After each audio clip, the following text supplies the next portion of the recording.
Bonjour et bienvenue dans cette nouvelle vidéo où je vais répondre donc à vos questions. Comme promis, vous m'avez envoyé des questions durant l'été, durant le mois d'août principalement, et je vais tâcher d'y répondre.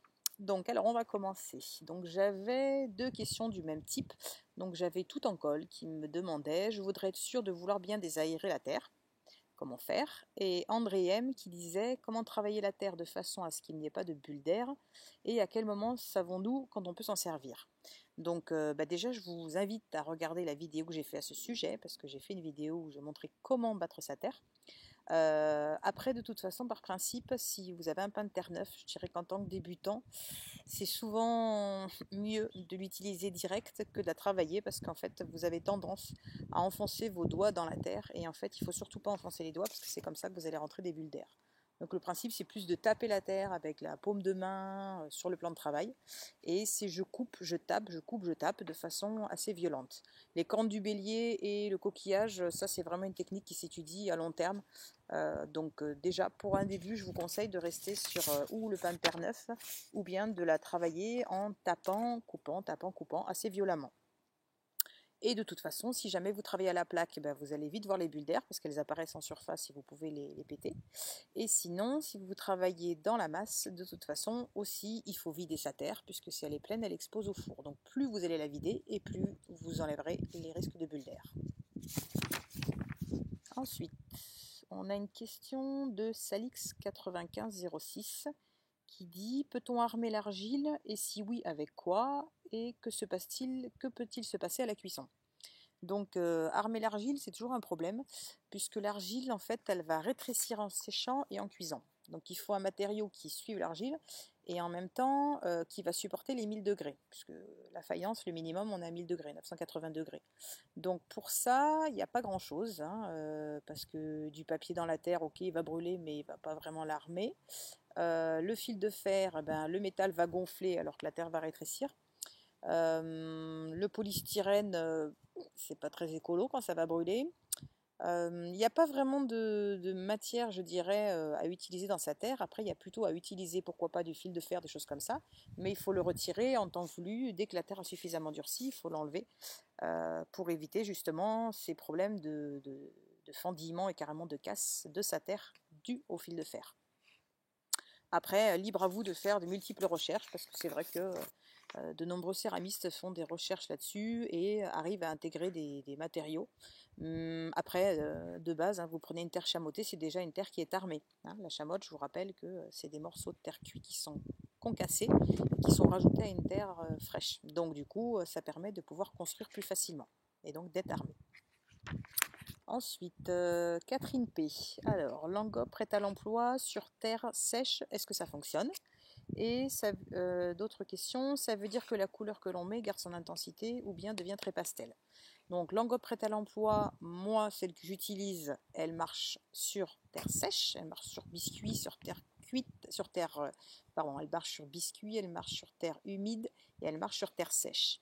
Maintenant, c'est peut-être bien de regarder la notice quand même au cas où, mais logiquement, les prêts à l'emploi fonctionnent dans tous les cas.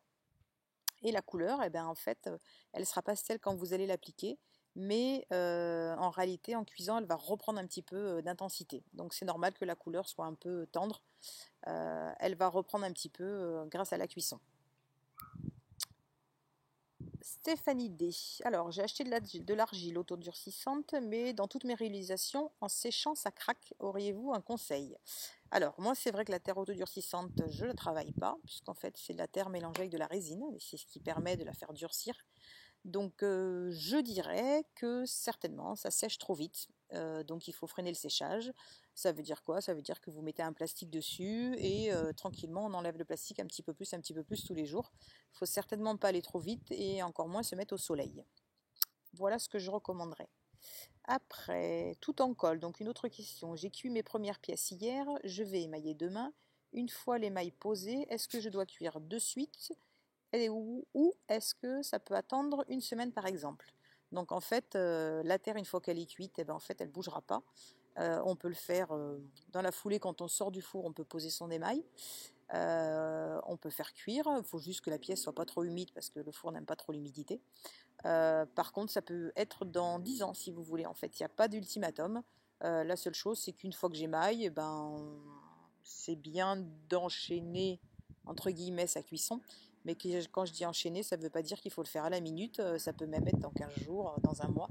Dans ces cas-là, si vous avez peur qu'il y ait trop de poussière qui se dépose, vous mettez un petit sac plastique sur vos pièces qui sont déjà émaillées et vous groupez tout ça. Mais il n'y a pas d'ultimatum, il n'y a pas de délai. Vous travaillez à votre rythme et quand vous êtes prêt, quand votre four est plein, vous pouvez faire cuire. Vanessa, alors, donc c'était la vidéo sur fabriquer son mug. Et la question c'était, est-ce bien étanche? Faut-il cuire la terre? Et lorsqu'on n'a pas de four adapté, on peut trouver quelle alternative peut-on trouver? Donc la vidéo fabriquer son mug, c'est pour la technique que je vous ai montré ça. Donc est-ce que c'est bien étanche? Ben non, c'est pas étanche puisque pour l'instant on est juste au niveau de la terre. Donc pour être étanche, il va falloir mettre de l'émail obligatoirement. Donc l'émail, c'est justement, on revient sur la question précédente, hein, c'est une matière vitreuse qui va être ajoutée sur une terre cuite et qui va subir une deuxième cuisson. Donc une terre juste cuite, elle ne sera jamais étanche, c'est l'émail qui va l'étanchéifier. Faut-il cuire la terre? Oui, bien sûr, donc il faut faire cuire la terre, comme je viens de le dire.